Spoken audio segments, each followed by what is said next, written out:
안녕하세요. 건물주 한은주입니다. 그 순간 카페 안 공기가 얼어붙었어요. 주연이의 얼굴이 하얗게 질렸죠. 이게 무슨 소리예요? 제가 이 건물 주인이라는 소리예요. 그럼 지금까지 지금까지 제 건물에서 아르바이트를 한 거죠. 주연이가 입을 벌린 채 말을 못했어요. 박민수 씨도 마찬가지였죠. 아, 그리고 주연 씨. 차분한 목소리로 말했어요. 특히 알바년이라고 하신 말씀도 다 들었어요. 그건 임대료는 300만 원으로 인상할게요. 재개발 지역이라 시세가 올랐다고 하셨잖아요. 아까 그들이 한 말을 그대로 돌려줬어요. 하지만 이건 너무 200만 원도 적게 부른 거라고 하지 않으셨어요? 주연이가 남편을 쳐다보는 눈빛이 절망적이었어요. 계약은 선택입니다. 남으시든 나가시든요. 그들은 몰랐어요. 그동안 무시하고 깔보던 편의점 알바생이 사실은 자신들의 운명을 쥐고 있는 건물주였다는 걸 말이에요. 안녕하세요. 한솥밥 사연입니다. 오늘도 재밌는 이야기를 시작하기에 앞서 구독과 좋아요를 눌러주시면 컨텐츠 제작에 큰 힘이 됩니다. 그럼 이야기를 시작하겠습니다. 안녕하세요. 저는 한은주입니다. 올해 61살이에요. 지금 새벽 2시 편의점 야간 알바를 하고 있습니다. 형광등 불빛 아래서 진열대를 정리하고 있죠. 손목이 아파도 멈출 수가 없어요. 남편 병원비 때문에 이 일을 놓을 수가 없거든요. 사실 이런 일을 하게 될 줄은 몰랐습니다. 몇 년 전까지만 해도 강남에서 작은 카페를 운영했었어요.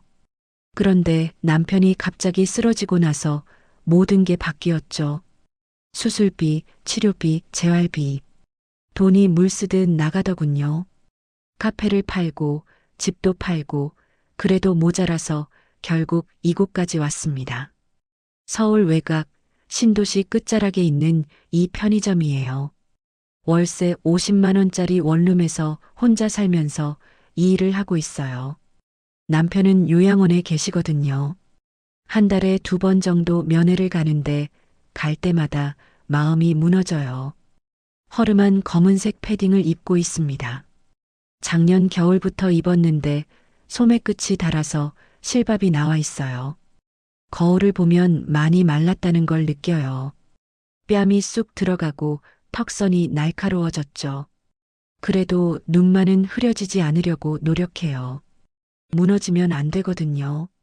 새벽 시간이라 손님이 거의 없습니다. 가끔 택시 기사님들이 커피 사러 오시거나 야근하는 직장인들이 컵라면 사러 오시죠. 조용한 시간이 좋기도 하고 외롭기도 해요. 오늘도 평범한 밤이겠거니 했는데 갑자기 편의점 문이 열렸습니다. 딸랑딸랑 하는 문 소리가 유난히 크게 들렸어요. 고급스러운 하이힐 소리가 바닥을 톡톡 치며 들어왔죠. 고개를 들어보니 깜짝 놀랐습니다. 한눈에 봐도 비싼 옷을 입은 여자였거든요. 카멜색 롱코트에 명품 가방을 들고 있었어요. 머리도 고급 미용실에서 한 것 같았고 화장도 완벽했죠. 새벽 2시에 이런 분이 편의점에 오신다는 게 신기했어요. 그런데 그 여자가 계산대 앞으로 걸어오면서 저를 유심히 보더군요. 뭔가 익숙한 느낌이 들었는데 확신할 수가 없었어요. 세월이 너무 많이 흘렀거든요. 혹시 한은주 맞아요? 그 목소리를 듣는 순간 온몸에 전기가 흐르는 것 같았습니다. 고등학교 때 같은 반이었던 이주연이었거든요. 그런데 저와는 너무나 다른 모습이었어요.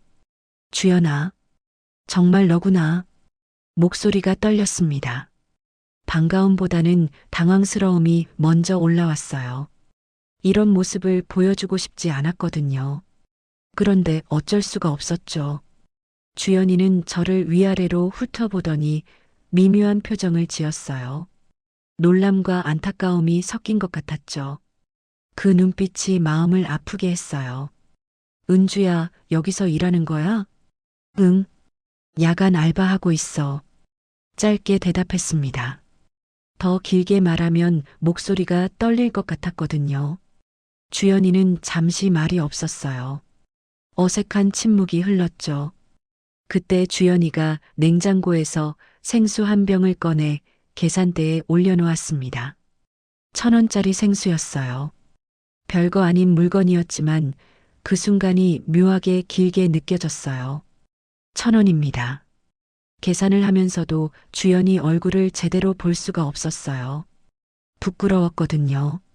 예전에는 저도 그만큼 잘 살았는데 지금은 이런 모습이니까요. 주연이가 지갑에서 카드를 꺼내는데 그 지갑도 명품이었어요. 로고가 금으로 박혀 있었죠. 카드 결제를 하면서도 계속 저를 보더군요. 은주야, 언제 시간 되면 커피 한잔 할까? 글쎄, 요즘 좀 바빠서. 거짓말이었어요. 사실은 만나기가 부담스러웠거든요. 격차가 너무 크잖아요. 주연이도 그걸 아는지 더 이상 말하지 않았어요.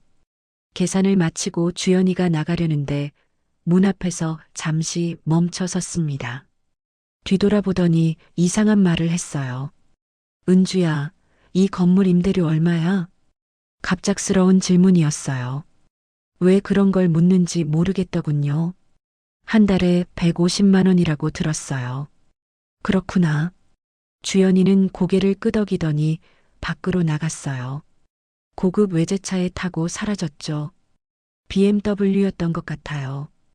혼자 남은 편의점에서 가슴이 두근거렸습니다. 오랜만에 만난 동창 때문만은 아니었어요. 뭔가 이상했거든요.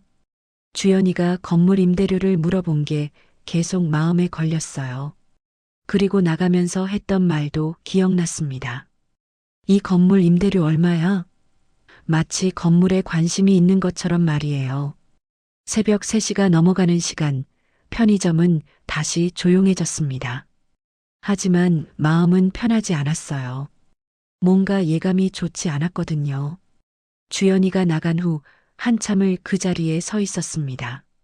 마음이 복잡했어요. 반가웠지만 동시에 서글펐거든요. 옛날 기억들이 주마등처럼 스쳐 지나갔죠. 고등학교 때 주연이와 저는 꽤 친했어요. 같은 반에서 2년을 함께 보냈거든요. 그때는 둘 다 비슷한 처지였죠. 평범한 중산층 집 딸들이었어요. 그런데 지금은 이렇게 달라졌네요. 새벽 4시쯤 되니까 또 다른 손님이 들어왔습니다. 야근을 마치고 집에 가는 직장인 같아 보였어요. 컵라면과 삼각김밥을 사더군요. 평범한 거래였죠. 그런데 문제는 그 다음날 저녁부터 시작됐어요.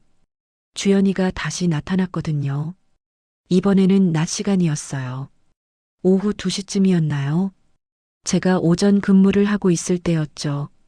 여전히 완벽한 차림새였습니다. 이번에는 베이지색 트렌치 코트를 입고 있었어요. 머리도 새로 했는지 더 윤기가 났죠. 명품 가방은 또 다른 걸로 바뀌어 있었어요. 세상 참 좁네.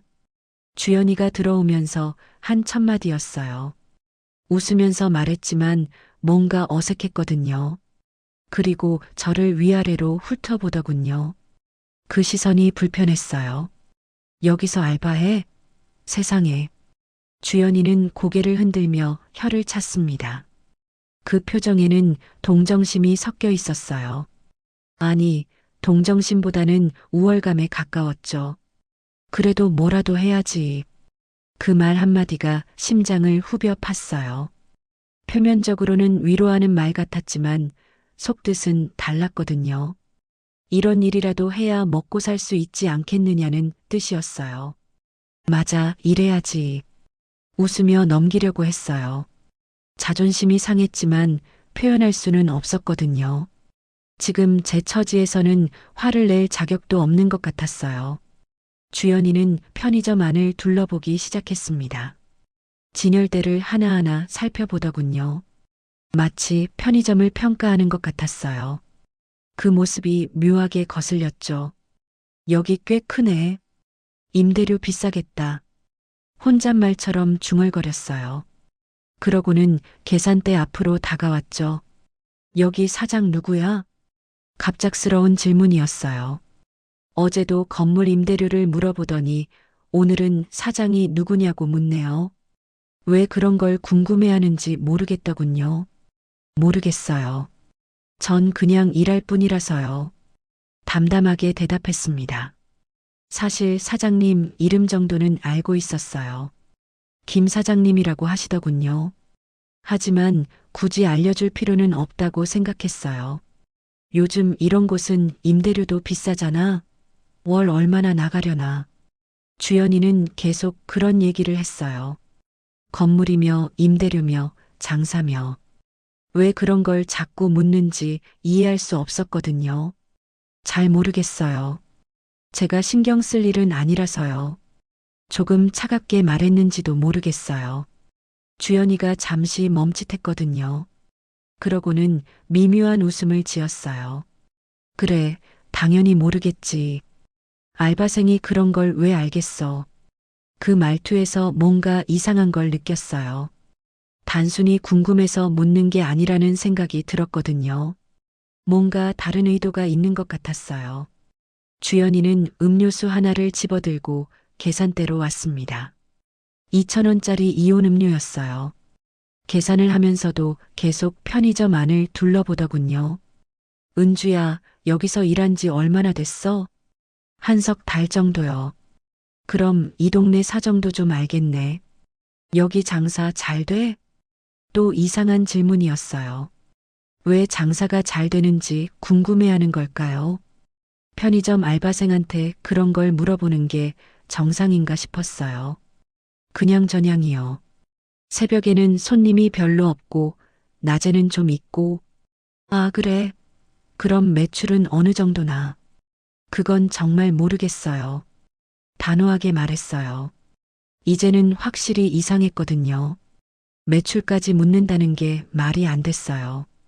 아무리 친한 친구 사이라고 해도 그런 걸 왜 묻는지 이해할 수 없었죠. 주연이는 잠시 당황한 듯 했어요. 그러더니 어색하게 웃었죠. 아, 미안. 그냥 궁금해서. 요즘 편의점 창업 생각하고 있거든. 창업 생각을 하고 있다고 했어요. 그럴듯한 이유였지만 뭔가 석연치 않았거든요. 주연이 같은 사람이 편의점 창업을 한다는 게 어울리지 않았어요. 계산을 마치고 주연이가 나가려고 했는데 문 앞에서 다시 멈춰 섰습니다. 어제와 똑같은 행동이었어요. 참, 은주야. 혹시 이 건물 주인 연락처 알아? 심장이 덜컥 내려앉았어요. 이제는 확실히 이상했거든요. 건물 주인 연락처까지 묻는다는 게 정상이 아니었어요. 왜 그런 걸 알고 싶어요? 반문했습니다. 더 이상 넘어갈 수 없었거든요. 주연이는 잠시 머뭇거리더니 대답했어요. 아니야, 그냥 이 동네가 개발될 예정이라고 들어서 혹시 투자할 만한 건물이 있나 싶어서 투자라는 말을 했어요. 그제서야 조금 이해가 됐어요. 하지만 여전히 찜찜했거든요. 잘 모르겠어요. 그런 건 사장님한테 물어보셔야 할 것 같은데. 사장님은 언제 오셔?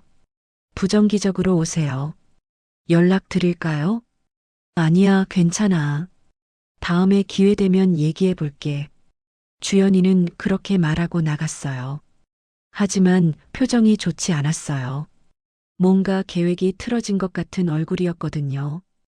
혼자 남은 편의점에서 가슴이 답답했습니다. 뭔가 이상한 일이 벌어지고 있는 것 같았어요. 주연이의 행동이 너무 의도적이었거든요. 그날 밤에 집에 돌아가서도 계속 생각했어요. 주연이가 왜 그런 질문들을 했을까요?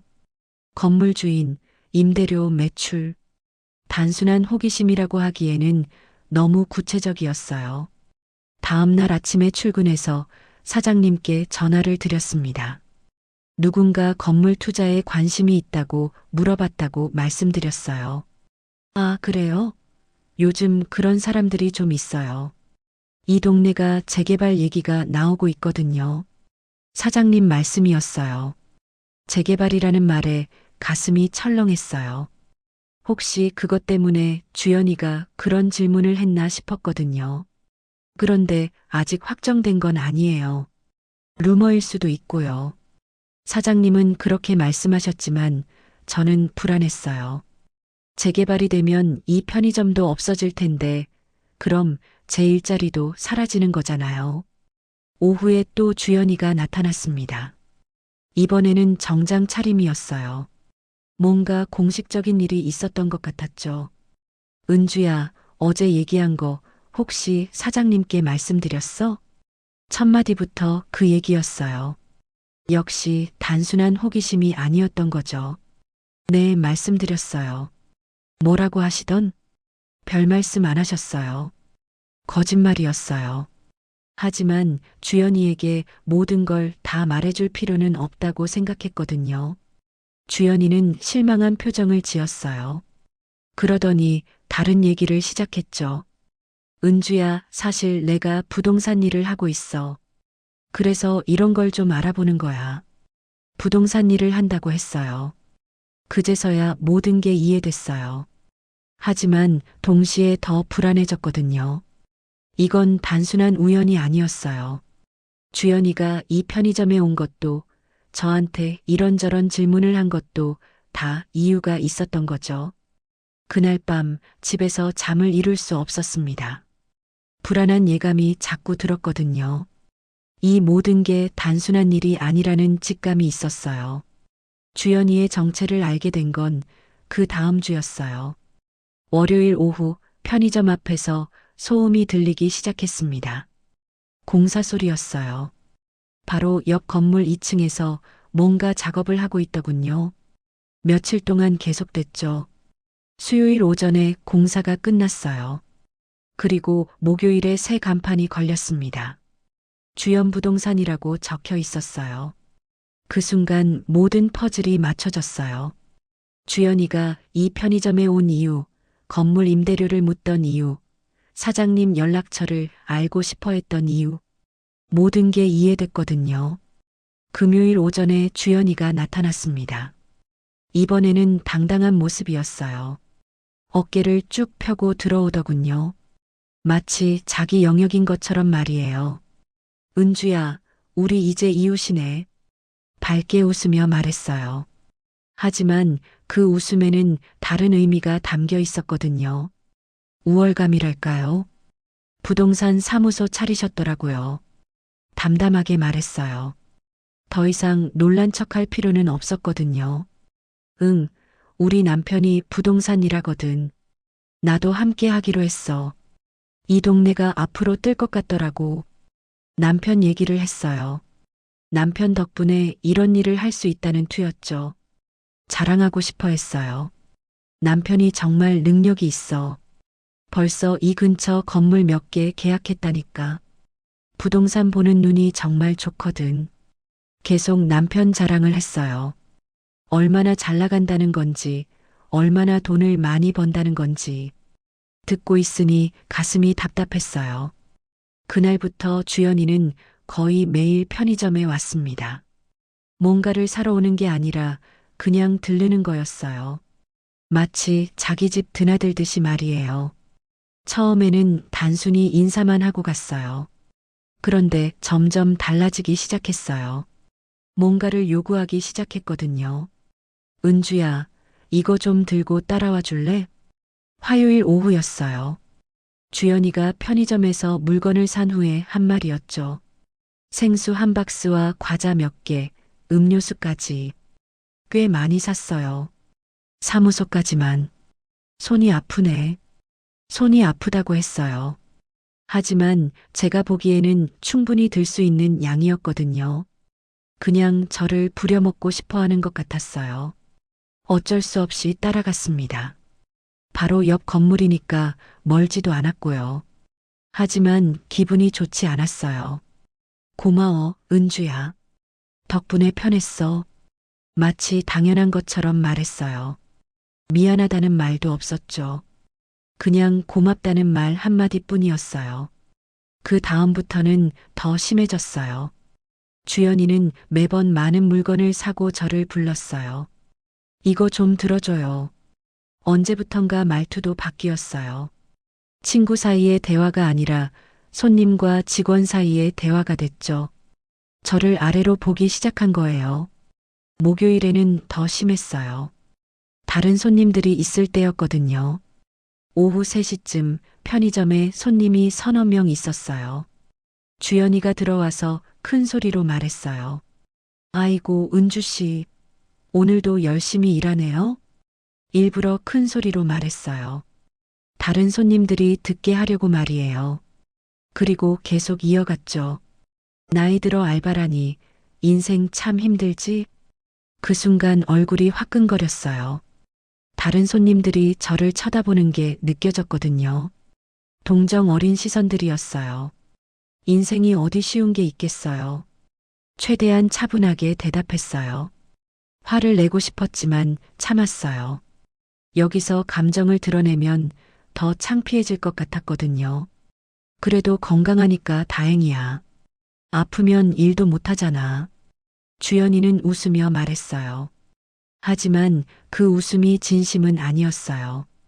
조롱하는 것 같았거든요.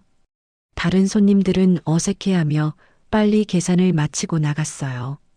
그 모습을 보니 더 부끄러웠어요. 주연이는 음료수 하나를 집어들고 계산대로 왔어요.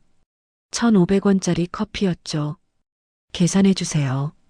계산을 하면서도 계속 말을 걸었어요. 우리 남편이 그러는데 이 동네 정말 뜰 거래. 재개발 확정이라고 하더라고. 재개발 얘기를 했어요. 확정이라고 했죠. 가슴이 덜컥 내려앉았어요. 정말요? 응, 내년부터 시작될 거야. 그럼 이 편의점도 없어지겠네. 마치 기쁜 소식인 양 말했어요. 하지만 저에게는 청천벽력 같은 소식이었거든요. 그럼 저는 다른 일자리 찾아야지 뭐. 걱정 마, 나이 들어도 할 수 있는 일은 많으니까. 위로하는 척했지만 진심이 아니었어요. 오히려 즐기고 있는 것 같았거든요. 계산을 마치고 주연이가 나가려는데 문 앞에서 다시 말했어요. 참, 은주야. 혹시 이사할 집 구하면 우리한테 연락해.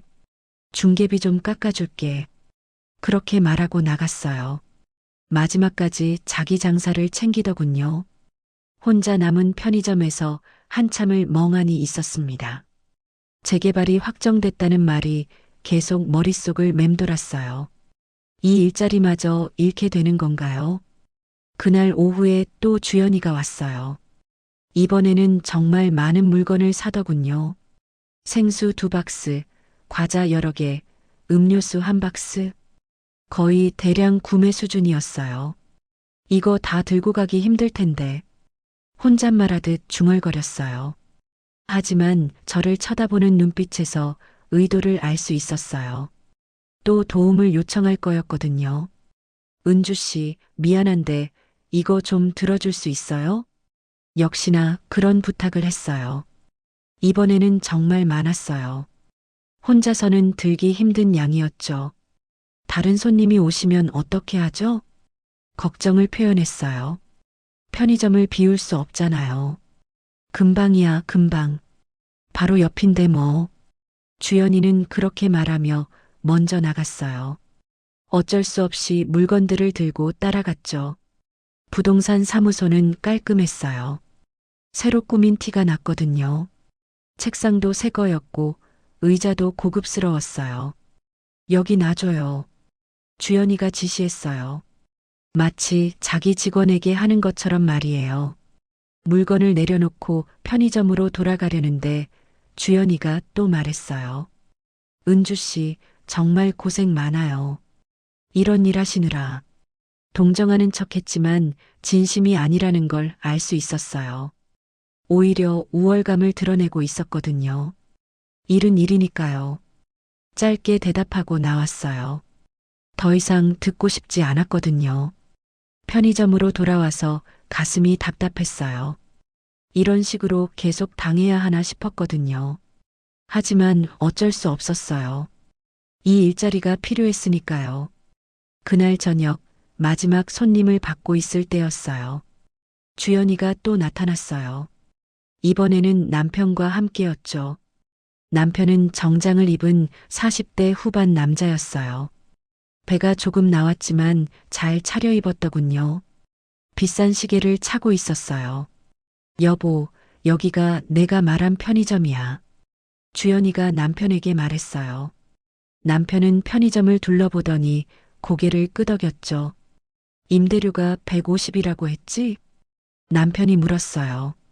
제가 듣고 있는데도 신경 쓰지 않았어요. 응, 그런데 재개발되면 어차피 비워야 할 거야. 그렇지. 이 건물 주인도 팔 생각일 텐데. 둘이서 제 앞에서 그런 얘기를 했어요. 마치 저는 없는 사람인 것처럼 말이에요. 음료수 2개를 사고 계산을 했어요. 그러면서도 계속 편의점 얘기를 했죠. 임대 수익률이 별로네. 차라리 다른 용도로 쓰는 게 나을 것 같은데. 남편이 말했어요. 전문가답게 분석하더군요. 그래도 위치는 좋잖아. 재개발되면 상가 가치가 올라갈 거고. 주연이도 맞장구를 쳤어요. 둘 다 부동산 전문가였거든요. 계산을 마치고 나가면서 주연이가 저를 보며 말했어요. 은주 씨, 힘내세요. 인생이 언제 어떻게 바뀔지 모르니까. 그 말이 위로인지 조롱인지 알 수 없었어요. 애매한 말이었거든요. 좋은 하루 되세요. 최대한 정중하게 인사를 했어요. 감정을 드러내고 싶지 않았거든요. 부부가 나간 후 편의점이 조용해졌어요. 하지만 마음은 편하지 않았어요. 앞으로 어떻게 될지 불안했거든요. 재개발 얘기, 편의점이 없어진다는 얘기, 새 일자리를 찾아야 한다는 얘기. 모든 게 현실로 다가오고 있었어요. 그날 밤 집에 돌아가서도 잠을 이룰 수 없었습니다. 주연이의 말들이 계속 떠올랐어요. 특히 다른 손님들 앞에서 한 말들이 가슴을 아프게 했거든요. 나이 들어 알바를 한다고, 인생이 힘들다고. 그런 말들을 들으니 자존심이 상했어요. 하지만 화를 낼 수도 없었거든요. 사실이니까요. 다음 날 아침에 출근하니까 주연이가 벌써 부동산 사무소에서 일하고 있었어요. 창문을 통해 보이더군요. 컴퓨터 앞에 앉아서 뭔가 작업을 하고 있었죠. 점심때쯤 되니까 또 편의점으로 왔어요. 이제는 일상이 된 것 같았어요. 은주 씨, 오늘은 어때요? 손님 많이 왔어요? 마치 관리자인 것처럼 물었어요. 그 태도가 점점 거슬렸어요. 그냥저냥이요. 짧게 대답했어요. 더 이상 친근하게 대할 이유가 없다고 생각했거든요. 주연이는 제 차가운 반응을 느꼈는지 잠시 멈칫했어요. 하지만 곧 평소대로 행동했죠. 요즘 날씨가 추워져서 그런지 손님이 줄었나 봐요. 편의점 장사도 계절을 타니까 혼자서 분석하더군요. 마치 편의점 컨설턴트라도 된 것처럼 말이에요. 그날도 물건을 사고 저를 불렀어요. 이제는 거부하고 싶었지만 할 수 없었어요. 손님이니까요. 하지만 마음속으로는 결심했어요. 이런 식으로 당하고만 있을 수는 없다고요.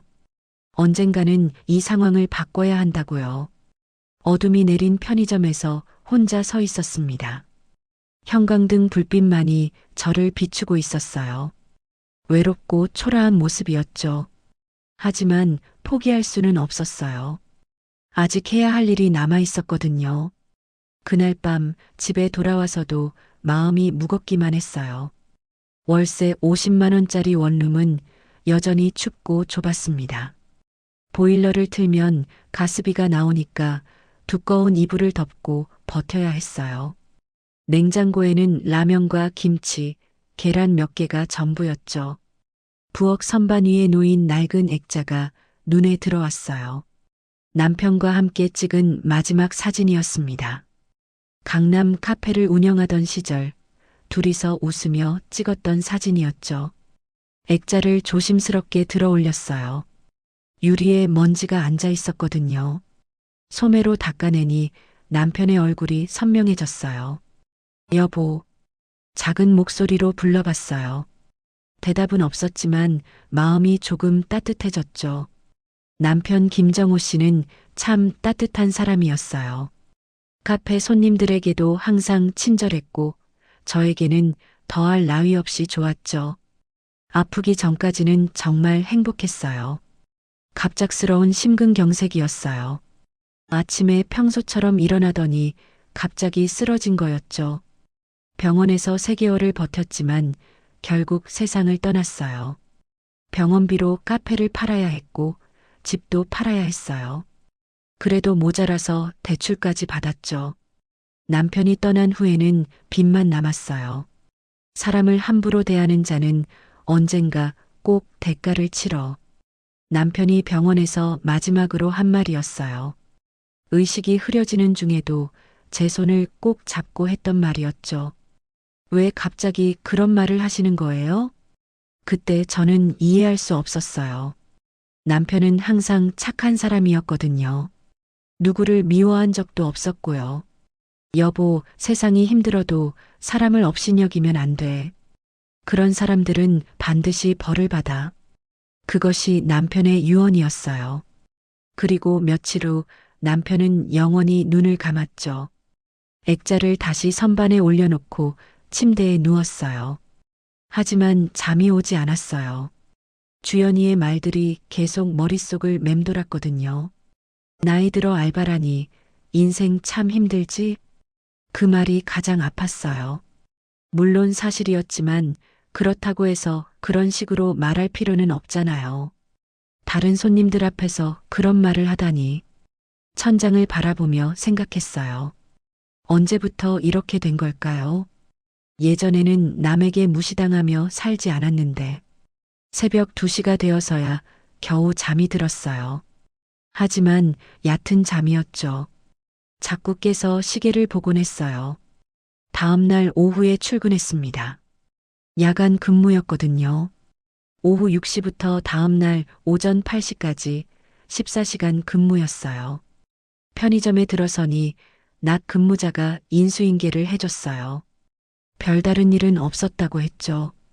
그런데 한 가지 신경 쓰이는 얘기를 했어요. 옆 부동산 사장 부인이 자꾸 와서 이것저것 물어봐요. 매출이 얼마나 되는지, 사장님 연락처는 뭔지. 역시 주연이었어요. 낮에도 그런 짓을 하고 있었던 거죠. 뭐라고 대답하셨어요? 모른다고 했죠. 알바생이 그런 걸 왜 알겠어요. 다행히 별말 없이 넘어간 것 같았어요. 저녁 8시쯤 주연이가 나타났어요. 오늘은 더 화려한 차림새였어요. 새로 산 코트를 입고 있었거든요. 은주 씨, 오늘도 고생하네요. 들어오자마자 한 말이었어요. 겉으로는 위로하는 척 했지만 속뜻은 달랐죠. 네, 일이니까요. 짧게 대답했어요. 더 이상 길게 대화하고 싶지 않았거든요. 주연이는 편의점을 둘러보더니 혀를 찼어요. 이런 데서 밤새 일하기 힘들겠어요. 나이 들수록 체력이 딸리잖아요. 또 나이 얘기를 했어요. 일부러 그런 말을 하는 것 같았어요. 괜찮아요. 그래도 젊었을 때 미리미리 준비했어야죠. 지금 와서 이런 일 하려니 얼마나 힘들겠어요. 과거를 탓하는 말이었어요. 마치 제가 잘못 살아서 이런 처지가 됐다는 식이었죠. 가슴이 답답했어요. 하지만 화를 낼 수는 없었어요. 손님이니까요. 사람 일은 모르는 거잖아요. 최대한 차분하게 말했어요. 그래도 남편분이 살아계셨으면 이런 고생은 안 했을 텐데. 남편 얘기까지 꺼냈어요. 그 순간 정말 화가 났어요. 남편을 입에 올릴 자격이 없는 사람이었거든요. 그런 얘기는 하지 마세요. 목소리가 조금 높아졌어요. 참을 수 있는 선을 넘었거든요. 미안해요, 그냥. 안타까워서 그랬어요. 주연이는 당황한 듯 사과했어요. 하지만 진심이 아니라는 걸 알 수 있었어요. 음료수 하나를 사고 계산을 했어요. 그러면서도 계속 말을 걸었죠. 우리 남편이 그러는데 이 근처에 새 아파트 단지가 들어선대요. 그럼 이 동네 상권이 완전히 바뀔 거래. 또 재개발 얘기였어요. 제가 불안해하는 걸 알면서도 계속 그런 얘기를 했어요. 아직 확정된 건 아니죠? 거의 확정이에요. 내년 상반기에 착공한다고 하더라고요. 확신에 찬 목소리였어요. 정말 그럴 가능성이 높다는 뜻이었죠. 그럼 이 편의점도 당연히 없어지죠. 이 건물 자체가 철거될 테니까요. 마치 기쁜 소식인 양 말했어요. 저에게는 절망적인 소식인데 말이에요. 계산을 마치고 주연이가 나가려는데 마지막에 또 한마디 했어요. 은주 씨, 미리미리 다른 일자리 알아보세요. 이런 일자리는 경쟁이 치열하거든요. 그렇게 말하고 나갔어요. 마지막까지 상처를 주고 갔죠. 혼자 남은 편의점에서 한동안 멍하니 있었어요. 가슴이 답답하고 숨이 막혔거든요. 밤 10시쯤 또 다른 손님이 들어왔어요. 중년 남성이었는데 술에 취한 것 같았어요. 여기 사장 어디 있어? 갑자기 큰 소리로 물었어요. 깜짝 놀랐어요. 사장님은 안 계신데요. 뭐, 사장이 없다고? 그럼 누가 책임져? 술 냄새가 심했어요. 뭔가 화가 나 있는 것 같았죠. 무슨 일이신지요? 조심스럽게 물어봤어요. 아까 여기서 산 도시락이 상했어. 배탈 났다고, 도시락이 상했다고 했어요. 하지만 저희는 항상 유통기한을 체크하거든요. 죄송합니다. 확인해 보겠습니다. 사과부터 했어요. 일단 진정시켜야 했거든요. 확인은 무슨, 이미 먹었다고, 어떻게 책임질 거야? 계속 큰 소리를 쳤어요. 다른 손님들이 쳐다보기 시작했어요.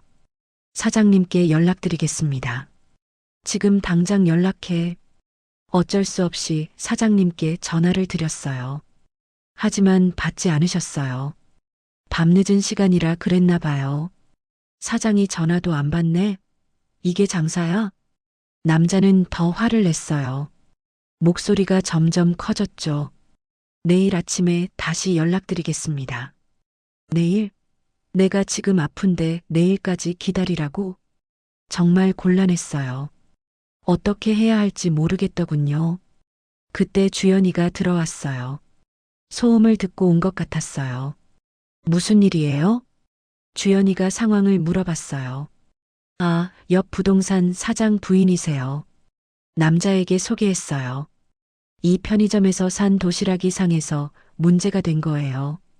주연이가 남자에게 말했어요. 그러자 남자가 주연이를 보더니 태도가 바뀌었어요. 아, 그러세요? 이 알바생은 아무것도 모르네요. 갑자기 저를 폄하했어요. 주연이가 있으니까 더 당당해진 것 같았어요. 은주 씨, 이런 일이 생기면 어떻게 해야 하는지 모르세요? 주연이도 저를 질책했어요. 마치 제가 잘못한 것처럼 말이에요. 사장님께 연락을 드렸는데 안 받으셔서 그럼 다른 방법을 생각해야죠. 고객이 화났는데 그냥 기다리라고 하면 되겠어요? 주연이는 마치 편의점 관리자라도 된 것처럼 저를 혼냈어요. 다른 사람 앞에서 말이에요.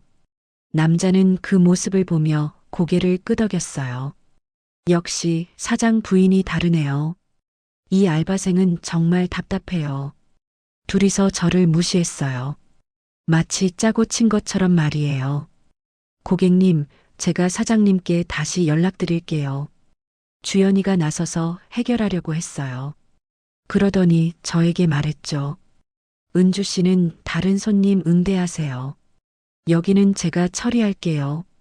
마치 자기가 책임자인 것처럼 행동했어요. 저는 아무 말도 할 수 없었어요. 결국 주연이가 그 남자를 달래서 보냈어요. 어떻게 설득했는지 모르지만 조용히 나갔죠. 은주 씨, 이런 일 처음이에요? 주연이가 저에게 물었어요. 마치 어린아이에게 하는 것처럼 말이에요. 아니요, 그런데 고객 응대는 신중하게 해야 해요. 자칫하면 큰 문제가 될 수 있거든요. 훈계를 했어요. 자기가 무슨 관리자라도 된 것처럼 말이에요. 감사합니다. 짧게 말했어요. 더 이상 듣고 싶지 않았거든요. 앞으로는 이런 일 없도록 조심하세요. 마지막으로 당부하고 나갔어요. 저를 완전히 무시한 채로 말이에요.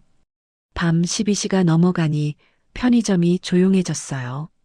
하지만 마음은 더 어지러웠어요. 오늘 있었던 일들이 계속 떠올랐거든요. 새벽 2시쯤 마지막 손님이 나간 후 혼자 남았어요. 갑자기 눈물이 나오기 시작했어요. 참아왔던 모든 게 한꺼번에 쏟아져 나왔어요. 주연이에게 당한 모욕, 그 남자에게 무시당한 것, 그리고 남편을 잃은 슬픔까지. 편의점 바닥에 주저앉아 울었어요. 소리 없이 흘러내리는 눈물을 닦을 수도 없었어요. 이렇게 살아야 하나. 그런 생각이 들었어요. 언제까지 이런 모욕을 당하며 살아야 하는 건지. 하지만 울다가 문득 남편의 마지막 말이 떠올랐어요. 사람을 함부로 대하는 자는 언젠가 꼭 대가를 치러. 남편의 목소리가 들리는 것 같았어요. 따뜻하면서도 단호한 목소리였죠. 눈물을 닦고 일어섰어요. 더 이상 이런 식으로 당하고만 있을 수는 없다고 생각했거든요. 새벽 4시 근무를 마치고 집으로 돌아가는 길이었어요. 골목길 가로등 아래를 걸으면서 마음속으로 다짐했어요. 다시 일어서겠다고. 이런 모욕을 당하지 않을 방법을 찾겠다고. 가로등 불빛이 제 그림자를 길게 늘어뜨렸어요. 그 그림자가 예전과는 다르게 보였어요. 더 당당해 보였거든요. 남편의 말이 맞을지도 모른다는 생각이 들었어요. 사람을 함부로 대하는 자는 언젠가 꼭 대가를 치른다고 했잖아요. 주연이가 그 대가를 치르는 날이 올까요? 저는 그날을 기다리기로 했어요. 그리고 그날까지 견디기로 했어요. 집에 도착해서 남편 사진을 다시 봤어요. 남편이 미소를 짓고 있는 것 같았어요. 마치 제 결심을 응원하는 것처럼 말이에요. 여보, 조금만 더 참을게요. 그리고 꼭 다시 일어설게요. 작은 목소리로 약속했어요. 그리고 그날 밤 처음으로 깊이 잠들 수 있었어요. 그날 밤 집에서 서랍을 열었어요. 맨 아래 깊숙이 숨겨둔 서류 봉투가 있었거든요. 조심스럽게 꺼내서 펼쳐봤어요. 부동산 등기부등본이었습니다. 소유자 명의를 확인했어요. 하는 주라고 적혀 있었죠. 사실 저는 그 편의점이 있는 건물의 실제 소유주였어요. 남편이 세상을 떠나기 전에 마지막으로 해준 일이었습니다. 병원에 입원해 있으면서도 변호사를 불러 모든 걸 정리했거든요. 여보, 이 건물만은 팔지 마. 남편이 마지막으로 당부한 말이었어요. 강남 카페를 운영할 때 번 돈으로 산 건물이었거든요. 왜요? 병원비도 많이 나가는데. 그때는 이해할 수 없었어요. 돈이 급한 상황이었으니까요. 이건 우리가 함께 번 돈으로 산 거야. 너를 위한 마지막 선물이라고 생각해. 남편은 그렇게 말하며 제 손을 꼭 잡았어요. 임대 수입으로 생활할 수 있을 거야. 편하게 살라고. 남편의 마지막 배려였어요. 저 혼자 남겨질 걸 알고 미리 준비해 준 거였죠. 하지만 남편이 떠난 후 저는 다른 선택을 했어요. 건물을 직접 관리하기보다는 조용히 살고 싶었거든요. 김 사장님께 연락했어요. 편의점을 운영하고 싶다고 하시더군요. 임대 계약을 맺었죠. 월 150만 원의 말이에요. 그런데 혹시 아르바이트 자리 있나요? 김 사장님께 물어봤어요. 갑작스러운 질문이라 놀라시더군요. 사장님께서 직접 일을 하시겠다고요? 네, 집에만 있으니까 답답해서요. 거짓말이었어요. 사실은 사람들과 어울리고 싶었거든요.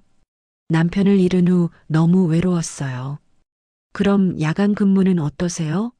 급여는 많지 않지만 돈보다 마음이 편한 게 좋아요. 그렇게 해서 제가 제 건물에서 아르바이트를 하게 됐어요. 김 사장님도 다른 직원들도 제가 건물주라는 걸 모르죠. 서류를 다시 서랍에 넣으면서 생각했어요. 주연이가 알면 어떤 반응을 보일까요? 그동안 저를 무시하고 깔보던 그 사람이 말이에요. 제가 사실은 자기보다 훨씬 나은 처지라는 걸 알면. 하지만 굳이 밝힐 이유는 없었어요. 남편의 마지막 선물을 자랑거리로 쓰고 싶지 않았거든요. 다음 날 출근해서 평소처럼 일했어요. 진열대를 정리하고 손님을 응대하고 똑같은 일상이었죠. 점심시간쯤 되니까 주연이가 왔어요. 오늘도 비싼 옷을 입고 있었어요. 은주 씨, 어제는 고생했어요. 어제 그 소독 얘기를 했어요. 자기가 도와줬다는 식으로 말이에요. 감사했어요. 짧게 인사했어요. 그런데 은주 씨, 혹시 이 건물 주인 만나본 적 있어요? 갑자기 물어봤어요. 예상치 못한 질문이었어요. 왜 그런 걸 궁금해 하세요? 우리 남편이 이 건물에 관심이 있어서요. 매매 상담을 해보려고요. 매매 상담이라고 했어요. 제 건물을 사고 싶다는 뜻이었죠. 잘 모르겠어요. 거짓말을 했어요. 당연히 건물주가 누군지 알고 있었지만 말할 이유는 없었거든요. 한번 알아봐 줄 수 있어요? 우리가 좋은 조건으로 사겠다고 하는데 부탁을 했어요. 하지만 거절했어요. 제가 그런 걸 왜 알아봐요? 저는 그냥 알바생인데. 그래도 사장님한테 물어보면 알 수 있잖아요. 계속 요구했어요. 귀찮았어요. 관심 없어요. 단호하게 말했어요. 더 이상 참을 수 없었거든요. 주연이는 제 반응에 당황한 것 같았어요. 평소보다 차가웠으니까요. 뭐 그럼요. 그냥 부탁한 건데. 아쉬워하며 물러섰어요. 그날 저녁 김 사장님께서 전화를 하셨어요. 은주 씨, 혹시 누가 건물 매매 얘기했어요? 네, 옆 부동산에서 관심을 보이더라고요. 아, 그래요? 요즘 이런 문의가 많아요. 재개발 때문인 것 같은데. 김 사장님도 재개발 얘기를 하셨어요. 걱정 마세요. 함부로 팔지 않을 테니까. 김 사장님이 안심시켜 주셨어요. 하지만 정작 결정권은 제가 가지고 있었죠. 그날 밤 남편 사진을 다시 봤어요. 여보, 이 건물 어떻게 할까요? 혼잣말로 물어봤어요. 대답은 없었지만 마음속으로는 알고 있었어요. 남편이라면 절대 주연이 같은 사람에게 팔지 않았을 거예요. 사람을 함부로 대하는 자라고 했잖아요. 며칠 후 또 다른 부동산 업체에서 연락이 왔어요. 김 사장님을 통해서 말이에요. 건물주와 직접 상담하고 싶다고 하는데요. 거절하세요. 즉시 대답했어요. 좋은 조건이라고 하던데. 관심 없어요. 단호했어요. 돈이 문제가 아니었거든요. 그날 밤에도 주연이가 편의점에 왔어요. 이번에는 더 간절한 표정이었어요. 은주 씨, 정말 부탁이에요. 건물주 연락처만 알려주세요. 안 된다고 했잖아요. 우리가 정말 좋은 가격으로 사겠다고 하는데. 가격이 문제가 아니에요. 그럼 뭐가 문제예요? 화를 내기 시작했어요. 관심 없다고 했어요. 더 이상 말하고 싶지 않았어요. 주연이는 화가 난 표정으로 나갔어요. 마지막에 중얼거렸죠. 알바생 주제에. 그 말을 듣고 웃음이 나왔어요.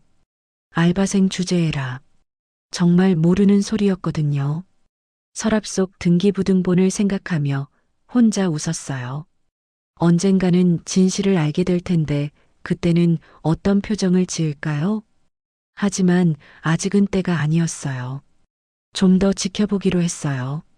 주연이가 어디까지 갈 수 있는지 말이에요. 그 일이 벌어진 건 한 주 후였어요. 목요일 오후 편의점에서 일하고 있는데 김 사장님께서 전화를 하셨어요. 은주 씨, 건물주분이 연락 오셨어요. 옆 부동산에서 임대료 인상 얘기를 계속해서 한번 만나자고 하시네요. 김 사장님 목소리에 걱정이 섞여 있었어요. 임대료 인상이요? 네, 재개발 때문에 시세가 올랐다면서 월세를 올려달라고 하더라고요. 주연이 부부가 그런 얘기를 한 모양이었어요. 예상했던 일이었죠. 어떻게 하시겠어요? 일단 만나서 얘기해 보자고 하시는데, 은주 씨도 걱정되시죠? 김 사장님은 제가 일자리를 잃을까봐 걱정해 주셨어요. 고마운 마음이었죠. 괜찮아요. 어떻게든 해결될 거예요. 건물주분이 내일 오후 2시에 만나자고 하시네요. 카페에서요. 장소까지 정해졌어요. 편의점 근처에 있는 작은 카페였죠. 그날 저녁 주연이가 편의점에 왔어요. 평소보다 들뜬 모습이었어요. 은주 씨 들었어요?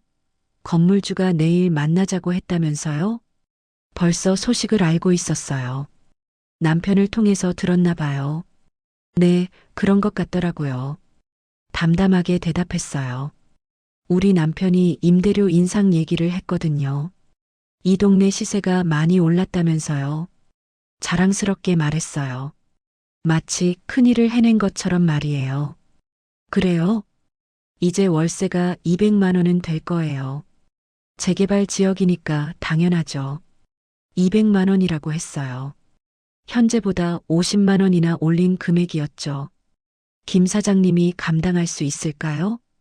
걱정을 표현했어요. 그건 김 사장이 알아서 해야지요. 사업이 힘들면 그만두면 되는 거고. 차가운 말이었어요. 김 사장님의 사정은 전혀 고려하지 않았어요. 그럼 저는 어떻게 되는 거죠? 당연히 다른 일자리 찾아야죠. 진작 말했잖아요. 마치 당연한 일인 양 말했어요. 제 처지는 안중에도 없었죠. 그날 밤 집에서 내일 있을 만남을 준비했어요. 평소 입던 편의점 유니폼을 깨끗하게 빨았죠. 서랍에서 등기부등본을 꺼내 가방에 넣었어요.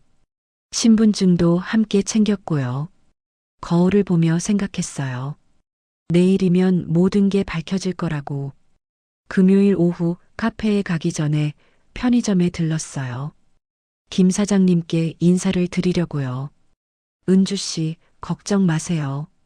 최대한 협상해 볼게요. 김 사장님이 걱정스러운 표정으로 말씀하셨어요. 고생 많으세요. 진심으로 말씀드렸어요. 김 사장님은 정말 좋은 분이었거든요. 오후 1시 50분 카페에 도착했어요. 작은 카페였지만 깔끔했죠. 창가 자리에 주연이와 그 남편이 앉아 있었어요. 벌써 와서 기다리고 있었네요. 저는 카페 입구 근처에서 지켜봤어요. 들리지 않을 정도로 떨어져서 말이에요. 당신, 이 건물주 좀 만나서 잘 말해야 해. 주연이가 흥분한 목소리로 말했어요. 걱정 마. 임대료 인상은 당연한 거야. 거부할 이유가 없어. 남편이 자신 있게 대답했어요. 그래도 혹시 모르니까 단단히 준비해야지. 이 기회에 확실히 올려야 돼. 200만 원도 적게 부른 거야. 다른 곳은 더 비싸거든. 둘이서 작전 회의를 하고 있었어요. 제가 듣고 있는 줄도 모른 채로 말이에요. 저기 편의점 알바년도 잘릴 거야. 당연하지. 월세가 오르면 사장이 감당 못할 테니까. 주연이가 저를 알바년이라고 불렀어요. 화가 났지만 참았어요. 그 여자 계속 우리 일에 간섭하던데 이제 그만 보겠네. 맞아. 건물주 연락처도 안 알려주고. 정말 답답한 여자야. 서로 저를 욕하고 있었어요. 정말 어이없었죠. 2시가 되자 김 사장님이 들어오셨어요. 긴장한 표정이었어요. 주연이 부부가 일어나서 인사를 했죠. 안녕하세요.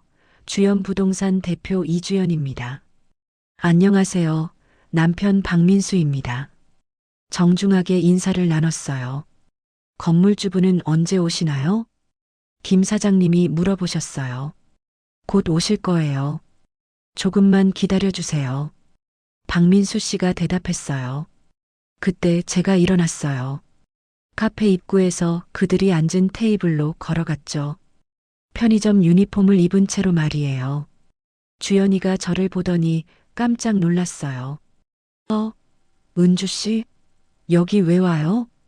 당황한 목소리였어요. 우연히 지나가다가 봤어요. 거짓말을 했어요. 아직 때가 아니었거든요. 건물주 기다리는 중이에요. 은주 씨는 가세요. 주연이가 쫓아내려고 했어요. 잠깐만요. 제가 말을 멈추게 했어요. 그리고 가방에서 서류를 꺼냈죠. 혹시 이거 찾으시는 거 아니에요?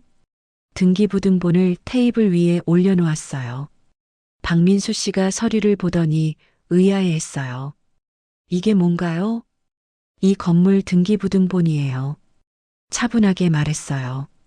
주연이가 서류를 집어들어 봤어요. 그리고 소유자 명의를 확인했죠.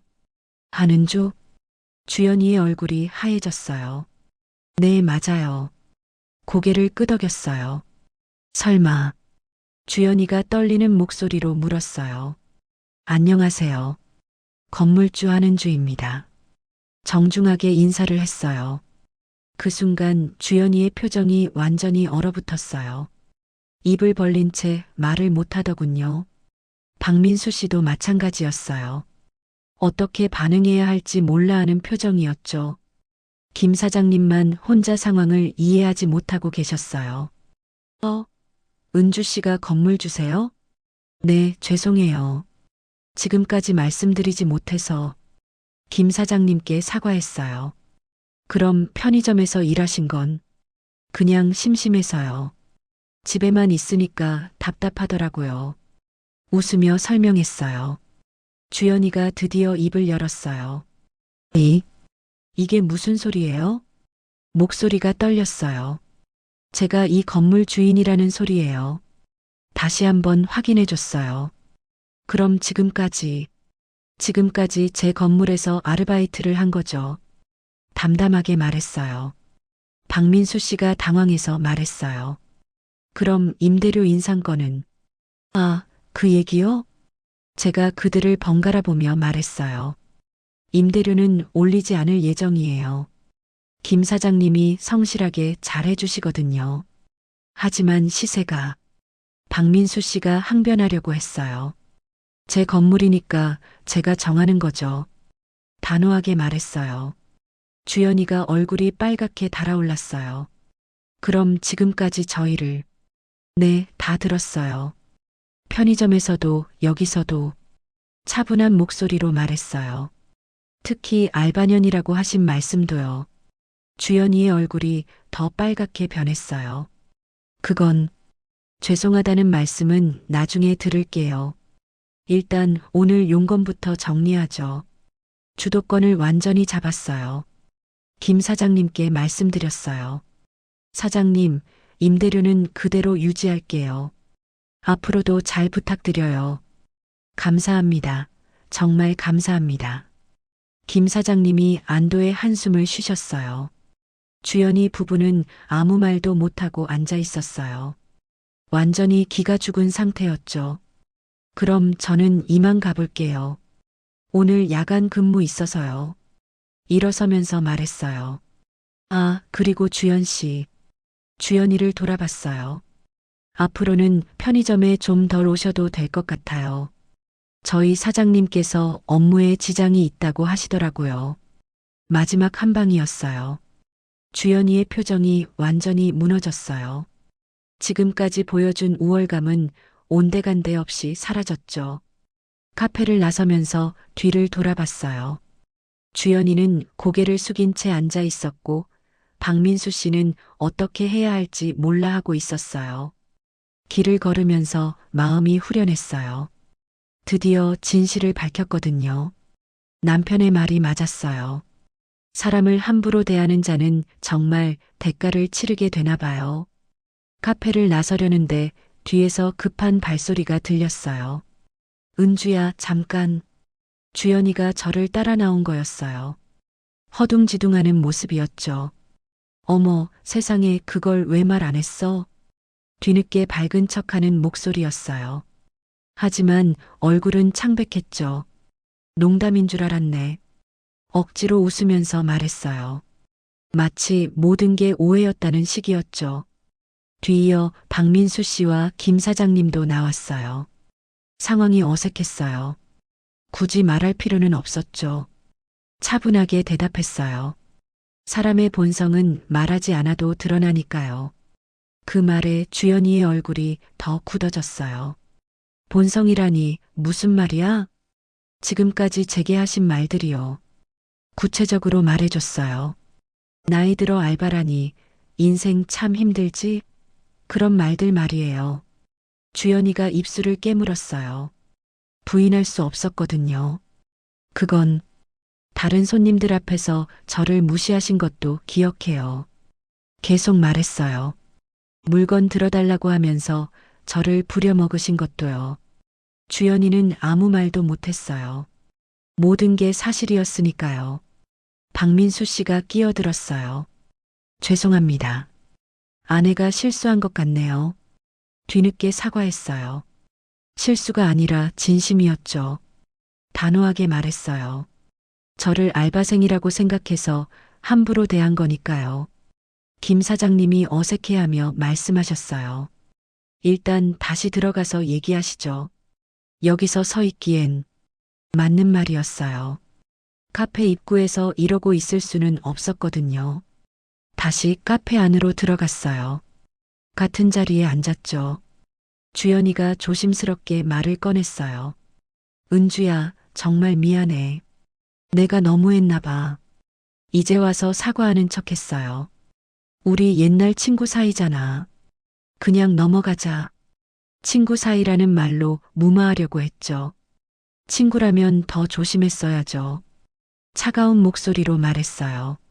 친구를 무시하고 함부로 대하는 사람이 어디 있어요? 주연이가 당황했어요. 예상과 다른 반응이었거든요. 박민수 씨가 다시 나섰어요. 그럼 이제 임대료 얘기를 해볼까요? 원래 목적이었으니까. 비즈니스 모드로 돌아가려고 했어요. 맞아요. 그 얘기를 해야죠. 가방에서 서류를 하나 더 꺼냈어요. 임대료 조정 계약서예요. 박민수 씨 눈이 반짝였어요. 기대하는 표정이었죠. 역시 인상하시는 거군요. 네, 인상해요. 고개를 끄덕였어요. 이 건물 10년간 임대료를 안 올렸지만 이번엔 예외예요. 계약서를 테이블 위에 펼쳤어요. 박민수 씨가 서류를 보더니 깜짝 놀랐어요. 이게 뭐죠? 편의점 임대료는 현재 유지, 부동산 사무소는 월 300만 원으로 인상이에요. 계약서 내용을 설명했어요. 300만 원? 주연이가 소리를 질렸어요. 현재 180만 원인데 300만 원이라고요? 네, 그렇게 적혀 있어요. 담담하게 말했어요. 왜 갑자기 그렇게 많이 올리는 거예요? 박민수 씨가 항의했어요. 아까 말씀하신 게 맞아요. 재개발 지역이라 시세가 올랐다고 하셨잖아요. 그들의 논리를 그대로 돌려줬어요. 하지만 이건 너무 200만 원도 적게 부른 거라고 하셨는데요. 아까 들었던 말을 그대로 인용했어요. 주연이가 얼굴이 하얗게 질렸어요. 남편을 쳐다보는 눈빛이 절망적이었죠. 당신 어떻게 해요? 떨리는 목소리로 물었어요. 박민수 씨도 당황했어요. 예상과 완전히 다른 상황이었거든요. 좀 협상할 수 있지 않을까요? 협상이요? 의외라는 표정을 지었어요. 아까 거부할 이유가 없다고 하지 않으셨어요? 또 그들의 말을 인용했어요. 김 사장님이 옆에서 보시더니 작은 목소리로 말씀하셨어요. 은주 씨 성격이 원래 이렇지 않으셨는데 놀라신 모양이었어요. 평소 제 모습과 달랐거든요. 계약은 선택입니다. 주연이 부부를 바라보며 말했어요. 남기든 나가시든요. 최후 통첩이었어요. 주연이가 울먹이는 목소리로 말했어요. 은주야, 우리 친구잖아. 이렇게 하면 안 되지. 친구라는 카드를 다시 꺼냈어요. 친구라면 처음부터 그렇게 대하지 말았어야죠. 냉정하게 대답했어요. 저를 무시하고 깔보면서 친구라고 할 수 있어요? 박민수 씨가 다른 방법을 시도했어요. 그럼 사과하겠습니다. 정말 죄송해요. 고개를 숙였어요. 앞으로는 절대 그런 일 없을 거예요. 사과는 감사하지만 계약 조건은 바뀌지 않아요. 단호했어요. 300만 원 아니면 계약 해지해요. 주연이가 마지막으로 애원했어요. 제발 한 번만 봐줘. 우리 사업 시작한 지 얼마 안 됐어. 그럼 처음부터 예의 있게 했어야죠. 내가 정말 잘못했어. 진심으로 사과할게. 늦었어요. 더 이상 들어줄 마음이 없었어요. 박민수 씨가 시계를 보더니 말했어요. 시간을 좀 달라고 할 수 있을까요? 갑자기 결정하기엔. 일주일 드릴게요. 시간을 줬어요. 일주일 후에 답변해 주세요. 김 사장님께서 조심스럽게 물어보셨어요. 은주 씨, 정말 괜찮으세요? 너무 무리하시는 건 아닌지. 걱정해 주시는 마음이 고마웠어요. 괜찮아요, 사장님. 오히려 이제야 마음이 편해요. 진심이었어요. 주연이 부부는 말없이 일어났어요. 더 이상 할 말이 없었나 봐요. 나가면서 주연이가 마지막으로 말했어요. 은주야, 너 진짜 이럴 거야? 이미 정한 일이에요. 돌이킬 생각이 없다는 걸 보여줬어요. 문이 닫히고 김 사장님과 둘만 남았어요. 은주 씨, 저는 정말 몰랐어요. 김 사장님이 말씀하셨어요. 건물주인 줄 알았으면 이렇게 일 시키지 않았는데. 아니에요, 사장님. 제가 좋아서 한 일이에요. 진심으로 말씀드렸어요. 그래도 이제는 일 그만두셔야겠네요. 아니에요, 계속할 거예요. 김 사장님이 놀라셨어요. 왜요? 이제 굳이. 재미있거든요. 사람들과 만나는 게 정말 그랬어요. 일 자체가 싫지 않았거든요. 그럼 앞으로도 잘 부탁드려요. 김 사장님이 안도의 웃음을 지으셨어요. 저야말로 잘 부탁드려요, 사장님. 둘 다 웃었어요. 카페를 나와서 편의점으로 돌아갔어요.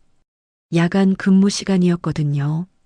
평소와 똑같이 진열대를 정리하고 손님을 응대했어요.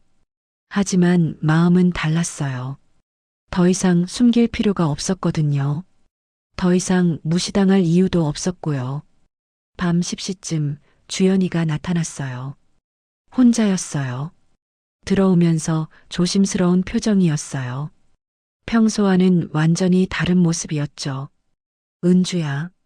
작은 목소리로 불렀어요. 네, 뭐 필요하세요? 정중하게 대답했어요. 하지만 거리를 뒀죠. 정말 300만 원 해야 해? 마지막 협상을 시도했어요. 네, 그렇게 정했어요. 250만 원은 어때? 그것도 많이 오른 거잖아. 300만 원이에요.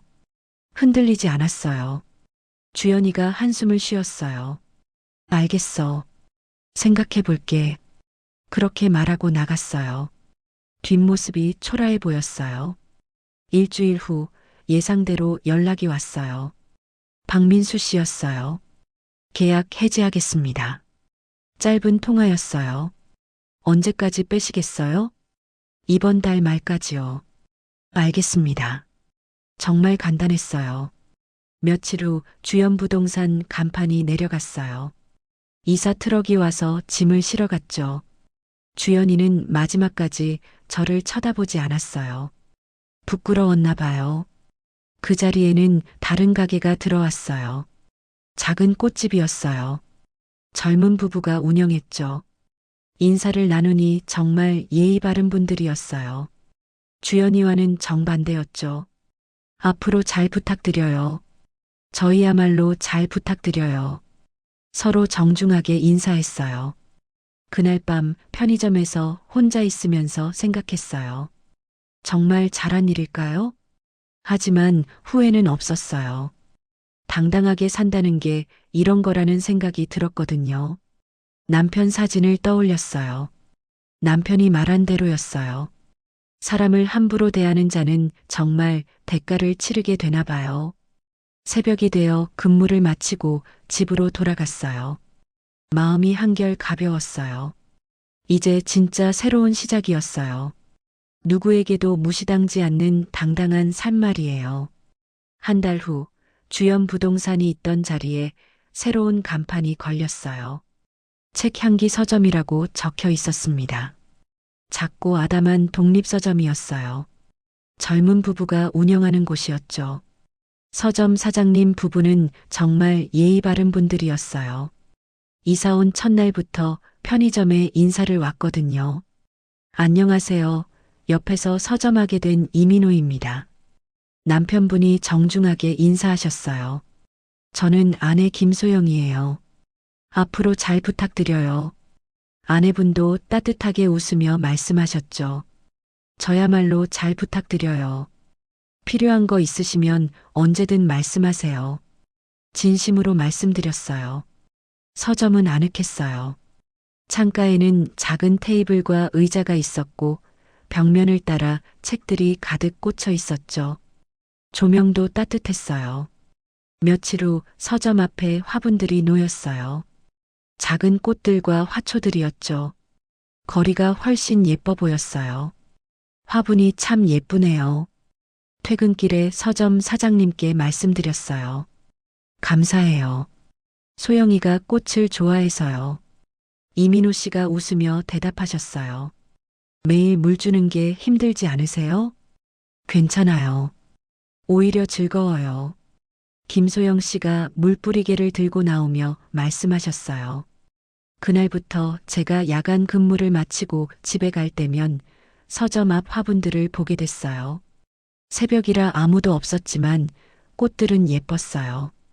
어느 날 새벽 화분 하나에 물이 말라 있는 걸 봤어요. 아마 바쁘셔서 깜빡하신 모양이었어요. 편의점에서 생수를 사서 조심스럽게 물을 줬어요. 꽃이 생기를 되찾는 것 같았죠. 다음 날 김소영 씨가 편의점에 오셨어요. 혹시 어제 화분에 물 주신 거 은주 씨예요? 아, 그게 들켰네요. 웃으며 대답했어요. 정말 감사해요. 깜빡하고 물을 안 줬는데. 괜찮아요. 꽃이 시들어 보여서요. 앞으로 더 신경 쓸게요. 아니에요. 제가 지나가는 길에 가끔 봐드릴게요. 그렇게 새로운 일상이 시작됐어요. 매일 새벽 퇴근길에 화분들을 살펴보는 게 일과가 됐어요. 물이 필요하면 주고 시든 잎이 있으면 따줬죠. 꽃들이 점점 예뻐졌어요. 제가 돌보는 걸 아는지 더 싱싱해 보였어요. 어느 날 밤 편의점에서 혼자 있을 때 주연이가 나타났어요. 한 달 만이었어요.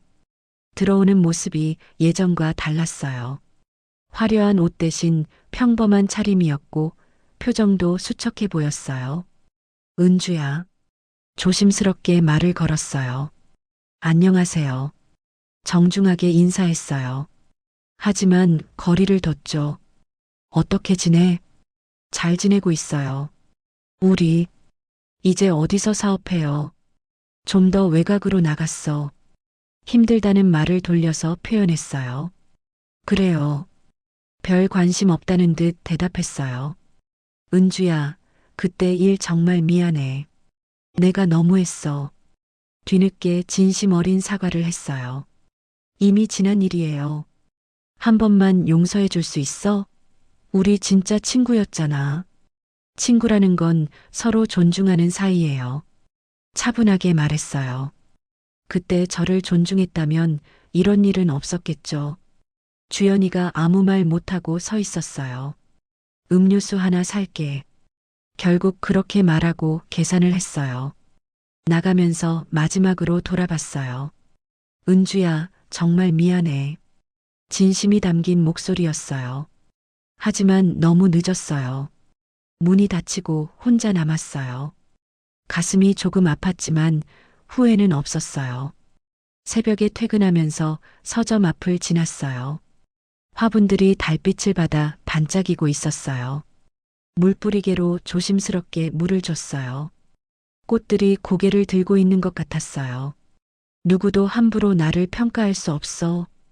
혼잣말로 중얼거렸어요. 서점 유리문에 비친 제 모습을 봤어요. 예전과는 다른 얼굴이었어요. 평온함이 깃들어 있었거든요. 더 이상 누군가 눈치를 보며 살지 않아도 됐어요. 제 건물에서 제가 원하는 방식으로 살면 되니까요. 김 사장님은 여전히 좋은 분이셨어요. 제가 건물주라는 걸 안 후에도 전혀 다르게 대하지 않으셨거든요. 은주 씨, 오늘도 고생하셨어요. 사장님도 고생하셨어요. 서로에게 예의를 지키며 지냈어요. 어느 날 오후 서점에서 작은 행사가 있었어요. 북토크였죠. 퇴근 후 잠깐 들러봤어요. 사람들이 책에 대해 이야기하는 모습이 따뜻해 보였어요. 은주 씨도 오셨네요. 김소영 씨가 반갑게 맞아주셨어요. 구경만 하려고요. 앉으세요. 재미있는 얘기 많이 나와요. 작가님이 인생에 대한 이야기를 하고 계셨어요. 진짜 품격은 가진 돈이 아니라 남을 대하는 태도에서 드러난다고 생각해요. 그 말이 마음에 와 닿았어요. 정말 그랬어요. 주연이는 돈은 많았지만 품격은 없었어요. 반대로 서점 사장님 부부는 돈은 많지 않지만 진짜 품격이 있었죠. 북토크가 끝나고 집으로 돌아가는 길이었어요. 골목길을 걸으면서 생각했어요. 이제 정말 새로운 삶이 시작됐다고요. 누구에게도 무시당하지 않는 당당한 삶이요. 남편이 남긴 건물 덕분에 경제적 걱정도 없었어요. 편의점 일도 즐거웠고 새로운 이웃들도 좋았어요. 가장 중요한 건 제 자존감을 되찾았다는 거였어요. 더 이상 남의 눈치를 보며 주눅 들지 않아도 됐거든요. 집에 도착해서 남편 사진을 봤어요. 여보, 고마워요. 마지막 선물 덕분에 당당하게 살 수 있어요. 남편이 미소 짓는 것 같았어요. 다음 날 아침 일찍 일어나서 서점 앞을 지났어요. 화분들이 아침 햇살을 받아 더욱 싱싱해 보였어요. 오늘도 좋은 하루 되세요. 꽃들에게 인사했어요. 바보 같은 짓이었지만 기분이 좋았어요. 편의점으로 출근하면서 생각했어요. 인생이 이렇게 바뀔 수도 있구나. 절망적이었던 시간도 있었지만 결국 이겨냈어요. 그리고 더 단단해졌죠. 이제는 누구도 함부로 저를 대할 수 없어요. 제가 허락하지 않는 한 말이에요.